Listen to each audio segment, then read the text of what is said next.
రామతీర్థం ఆనాడు శ్రీరాముడి విగ్రహానికి సంబంధించినటువంటి శిరస్సుని ఖండించినటువంటి దుర్మార్గపు చర్యకి కారకుల్ని పట్టుకోవడంలో నాటి ప్రభుత్వం విఫలమైంది. ఈ ప్రభుత్వం వచ్చాక ఆ దర్యాప్తు అయితే జరపలేదు. అప్పుడు విగ్రహానికి బదులు విగ్రహం పెడతామంటూ నోటికొచ్చిన కారు కోతలు కూసిన గుడివాడ ఎమ్మెల్యే కొడాలి అని అనారోగ్యం పాలు అయ్యాడు.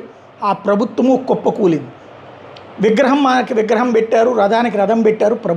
ప్రభుత్వాన్ని కూడా ప్రజలు డిజిలోకేట్ చేసి కొత్త ప్రభుత్వాన్ని ఇచ్చారు.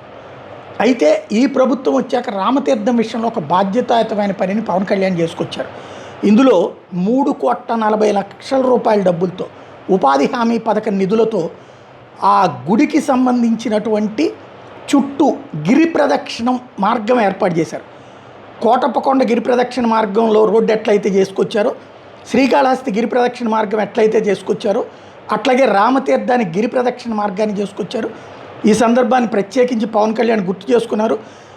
సీతారామునిపేట కూడల దగ్గర నుంచి నీలాచలం కొండ వరకు 3.4 కోట్ల ఉపాధి హామీ నిధులతో 3.7 కిలోమీటర్ల మేర రహదారి నిర్మించారు. రాళ్ళు ముళ్ళ కంపలతో భక్తులు ఇబ్బంది పడే ప్రదేశాన్ని రామతీర్థం గిరి ప్రదక్షిణ మార్గంలో గతంలో ఉండేది, దాన్ని మార్చుకొచ్చాం. ఈ విషయంలో ప్రభుత్వంగా మేము తీసుకున్నటువంటి నిర్ణయం సఫిషియెంట్గా సక్సెస్ఫుల్గా చేశామని చెప్పుకొచ్చారు.